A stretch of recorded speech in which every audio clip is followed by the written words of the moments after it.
Probably 10 years ago or more, Scott and I met each other fishing redfish tournaments and became buddies and have stayed in touch and been good friends ever since. Came up to Georgia to just kind of kick back and close out the end of hunting season, and we did that and still had a few days left and weather was clearing up, so we figured we might rip back over to the coast and get back to do what we originally met each other doing, and that's fishing. We communicate a lot. We just don't get to see each other a lot. And so after spending a week together hunting in some really cool places, I was real excited to show him around. I mean, he's fished the Georgia coast. We fished tournaments up here, but it's been a while, and a lot's changed. We had some really bad weather, and all of a sudden we had this window. We were sitting around a fire, eating dinner in Alapawa, Georgia, and decided to head to the coast and do some fishing. We got back to Scott's from hunting and ready to switch gears from being in the woods and shed the camo and put the bows away and get out the fishing equipment and get out on the skiffs and see what we could find out there. We got up in the morning and made our way to the boat ramp and pulled up an absolutely beautiful sunrise. First time we'd seen sun in a week probably here. And standing at the ramp and the water's just glassed out calm. There was ducks flying around and sun cracking the horizon, and it looked like it was going to be really, really nice day out. It's amazing. I mean, running the morning out once we left the dock, I remember looking at Chris and thinking to myself, I'm way warmer right here doing 40 mile an hour in 40-degree weather than I ever could have been sitting in that tree stand. And I think it's just because it's more home, and I think also it was because I was so excited to get out on the water that day. I mean, it was the first time the sun had come out in 2 weeks. Scott lives and guides in the coast of Georgia, St. Simons, near the Brunswick area, and it's a really unique place to fish, comprised of Spartina grass flats, tons of little feeder creeks, and it has a really big tidal range. Where we were going to fish was up the river a little ways, and I knew that the water would probably start to turn burgundy. I just didn't want it to be dirty. And when we got there, it looked good, and so it made that. We had a lot of clouds in the morning, big fog bank rolling through. So what we're doing right now, man, is we're just going to wait on this water to kind of go down. I'm going to ease up in a couple of these little creeks, and as this water's really falling out of here fast, so these fish are probably going to come out kind of quick. Yeah. But is there a bunch of oysters around in here? This is all shell. We pulled in, and I had been seeing just gigantic schools of fish, 200-300 fish on incoming tide. And when we got there in the morning, the tide was falling. It fell so fast that we're watching the oysters actually start to expose. And I would say it was probably going out, 2 inches every maybe 7 to 10 minutes. All right, come right, give me one about 2 o'clock long. That's it. Let that sink. Give me probably about 1.5 feet of water there. Oop, you got him? Yeah. Nice. Fish on. Nice, nice, nice. I figured they'd be sitting here. Look at the school coming, Chris. Look at this. Look to the right at 2 o'clock here. Yeah, I see all those I fish? see them, yeah.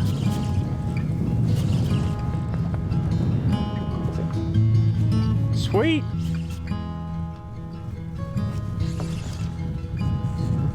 Perfect. Nice work, man. Thank you. Likewise. Little chunk. Fat. Look like a pretty nice sized school of fish is in here, so we should be able to work on these guys for a few minutes. Yeah, real nice fish. Yeah, that is a good fish. Come here, bud. There he goes. Want me to grab him for you? Please. So you don't have to get your hands wet? Please. Real good fish. We could have made some money with that guy, huh? Back in the day, man. Perfect, man. Look at him bowing up at us. Spin. Yeah, somebody's gotten a hold of him. Sweet. Nice work. Let's get another one.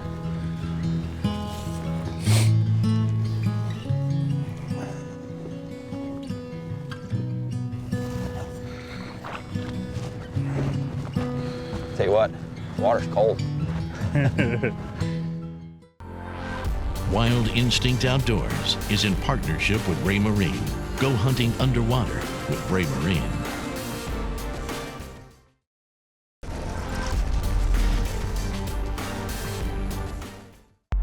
You know, the bite was good first thing, regardless of the weather rolling in.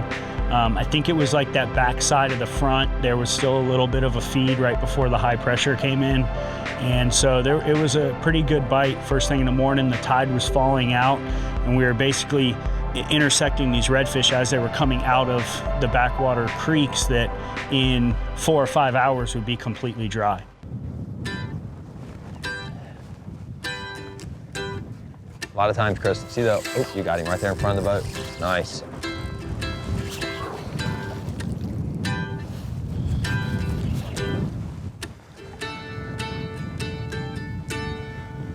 You got it around that pole? Little guy. Yeah. I fed him, man. I could see him coming up after it. Yeah, that's He followed cool. it for like 5 feet. It's funny. It's hard to see them, man. They're like, I mean, you see the muds, but they really blend in good with that bottom. Well, and part of it too, man, is think about how red this water is. Right. I mean, you know, it's as copper as they are. And we've got now this fog that rolled in, which is starting to burn off. I mean, I'm seeing some good blue sky, so hopefully before too long, we'll get some good sun. Little dude. Yeah, look how blue his tail is. Yeah. Beautiful. So as we're sitting there, we actually are watching the whole flat drain, and it was our own little time lapse. You know, I mean, it's literally just, we're sitting there and it's like, okay, all this is underwater, and then we catch a couple fish, we lean down, we land them, we look back up, and all the oysters are exposed. So, you know, the fish moved out of the areas they were normally in pretty quick, and then the sun came out. And as much as we were happy to see it, because it was warm and I hadn't seen the sun in weeks, I'm not sure the fish were as happy. We had a front roll through, we were post front, blue skies, high pressure rolled in, and I kept telling Chris, man, this is gonna get right. The weather's cleared up. It's been forever since we've fished together. What do you think it's been, a few years? Oh, at least, man. It's been, I mean, yeah, it's been years. And we got lucky to get some decent weather. I mean, after the weather we've had, this is only the second day that I can think of that the sun has been out in probably a month and a half. We've had just rain after rain after rain, Chris. It's just, and then the water shows. I mean, the water, we look like we're almost fishing in Blackwater River. You know, last time we fished together, it wasn't even here. It was like Pensacola or something. Yeah, it was. It was in the championship. Justin or Pensacola or something. Yeah, it was in the championship. I remember when we fished here before, man, and it was on flood tides. Yeah. That was amazing. Fish on. Decent fish. Little guy too. Might be a bunch of little ones up in here.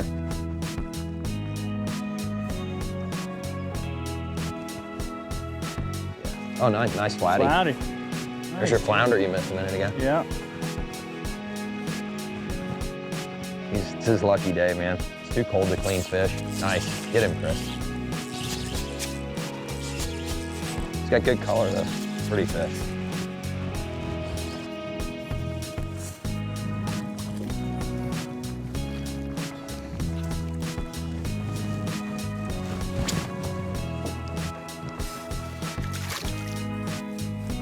You could probably sit here and catch, 25 or 30 of those. All right. Next year, I mean, that'll be a 5-pound fish, 4.5, 5-pound fish. And they'll grow fast. So even though we had, so much rain or whatever, or you guys had so much rain here for so long, this water's super clear. Is it cleared up because your tides exchanged so much water, or? It's the fact that the wind quit blowing yesterday. The rain was just really light, kind of a light drizzle yesterday. Right. So we didn't get any heavy runoff from the creeks. Right. And the other thing is, man, is it's, in the wintertime when the water's in the it's colder, 45 to 55 degrees, you don't have all those microorganisms. And it doesn't hold dissolved minerals. There you go. Good, The grass, the pollen, the pollen off the grass is not in the water, which is when we get that real heavy grainy look in the water. Got him? Yes, sir. Oh, look at them all. Yep. Little guys, though. Nah, they ain't that little. Right in that deep cut.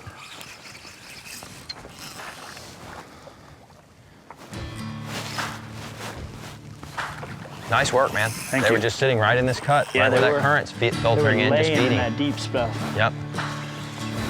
There was probably. Let me come help you. There's probably, I don't know, half a dozen. Water's chilly. That water's cold, isn't it? Yeah. Nice work, bro. Beauty. Yeah, man.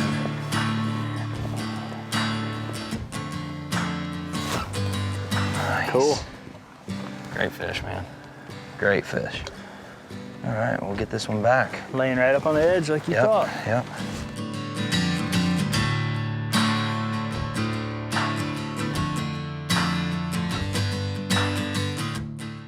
Wild Instinct Outdoors is in partnership with Hooters, the cure for the common restaurant. The American Barrels, live free or die, a true American spirit.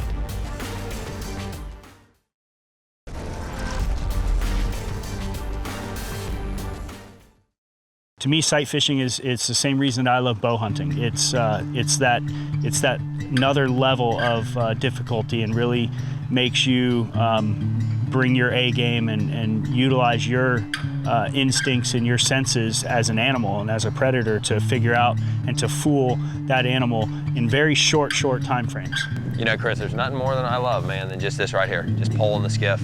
Yeah. Looking. You know, hunting and stalking these fish to me it's just like us doing spot and stalk, you know, in the woods to me. It's just my passion, it's what I love. Yep. That's what it's all about, brother. I got a big school of fish out here in front of us. See the big mud on the other side of the shells out there? Yeah. Oh yeah. Looks like they're feeding out there. They're gonna be moving a lot on this tide.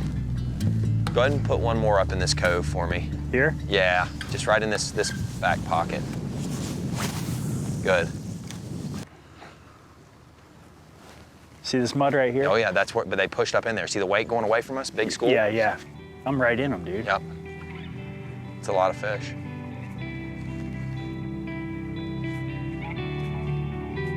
Come on, fish.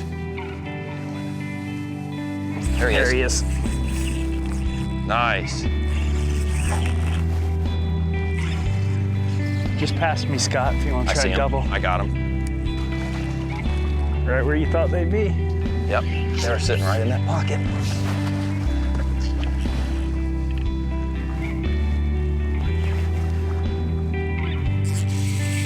Nice. A little better fish? A little bit. You okay? Yeah. Okay, he's back here. He's still on this side. Nice fish. Good. You want me to come get him? No, I get him. Let's, Real nice fish, though. good.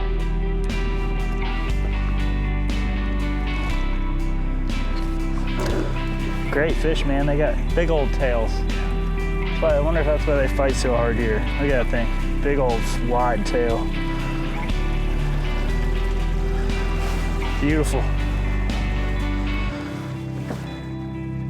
One of the really cool aspects about sight fishing is that it really takes teamwork, you know, between the person on the back of the boat and the person on the front of the boat.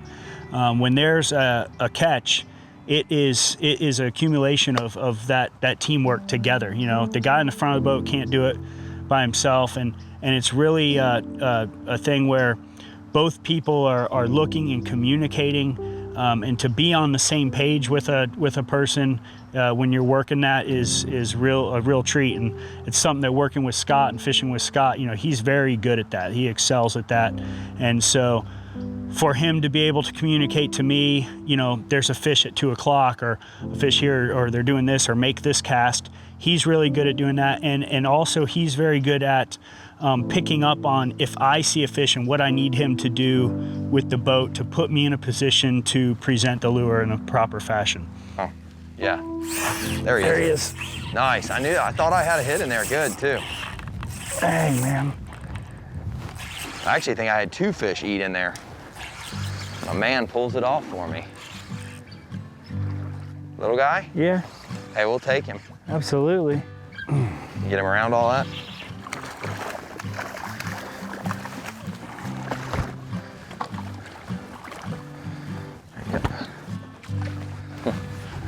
man.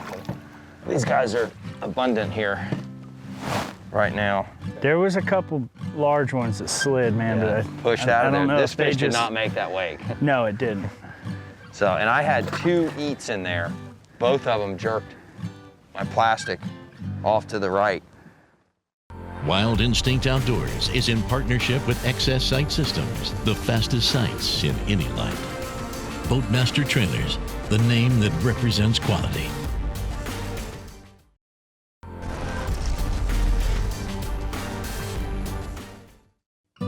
It is kind of a guide's day off type of a deal, and even though we fish for a living, it's our passion still. And so to be able to get out and enjoy that with someone, you know, who's your buddy and who also gets it and who does it for a living, it's nice. You know, you're not having to entertain clients, you're not having to kind of cater to that person. You're just there to experience it and sharing the experience together.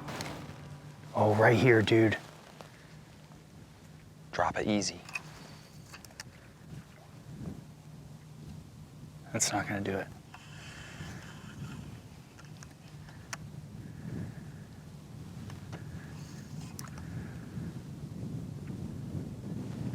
I can't stop you from spinning. Open your bail if you have to. Oh my God. Dude, he was just sitting there with his nose on it. Hey, that's lockjaw. They're not eating, dude. You know? That thing, he was sitting there with his nose on it. That was awesome. I mean, just to see that, it's just crazy, man. Oh, that was a good fish, dude. He was probably close to 30 inches. They're laid up, bro. High pressure. That They're high just pressure's laid got them up. hunkered down. Today was like the coldest day we've had in like a week. Yep. So they're just laid up, chilling. That was, I know that one was presented perfectly. Yes. That thing came, you know, across it from its 2 o'clock, and literally I had it hopping a ½ inch off the mud in front of it from 8 inches and walked out, and he floated, and it sat in front of him for 2-3 inches in front of his nose until he was not comfortable with where we were and he left. Yep. And I don't think he felt this really. He was laying there chilling. Nope. Oh well, man, that was fun. Yeah, let's work our way out. I want to go through this little cut and then we're out of here. You know, it's not like we got out there and the incoming tide just didn't catch fish and we're like, okay, well, there's not fish here. You know, because of past experiences, we started to figure out that, you know what, the fish are here. We're just immediately after a front, high pressure coming in, and because of what we've learned in the past, and we know that, you know, hey, it just shut a bite down for a day or two, or probably even just that tide phase, and it could be that the incoming tide the next day would be fine. But you know, those are the little things that the more time you spend in the outdoors and the more time you log figuring stuff like that out, that you know, you kind of get to figure out. You go, you know what, this is what's happened. The bite's shut down. We got a high pressure. We had a great day on the water. We caught a bunch of fish. You know, we had a good time. Got to hang out. You know, hadn't hung out with each other in a long time. So perfect ending to a great day. You know, watch the sun go down and headed off back to the boat ramp, and just a really awesome trip to Georgia. One of the best things was just being out there and not having the pressure of tournaments, and we got to laugh all day. There were moments where we had a group of 3 or 4 fish in 5-6 inches of water. We couldn't get them to eat, so we wanted to cry. But I mean, we laughed about it. That was the thing. I mean, if we'd have had the pressure of tournaments, I mean, we'd have been running circles around the boat, or one of us would have been saying you made the wrong cast, or the bait wasn't presented. I mean, there would have been something there. But you know, in this situation, we got to laugh, and that was the best part about it. We got to spend a day together, and you know, I'll cherish it, because it may be 2 more years before we get to do it. I hope not. But you know, with our schedules and both of us being as busy as we are, the days together that we got to spend and we get to spend on the water are those days that you remember. Being out in the outdoors, spending time in the outdoors with my friends and with my buddies, that's what it's all about. Whether I'm in the woods, sitting in a tree, or out on the front of a skiff, you know, talking with my buddy and catching some fish, that's what it's about, you know, hanging out, experiencing the outdoors. Nothing's ever the same. You know, it's something that, you know, I don't take for granted. You know, it's a really special thing, and it's something that for anyone that enjoys the outdoors, they understand. You know, that's why we do it.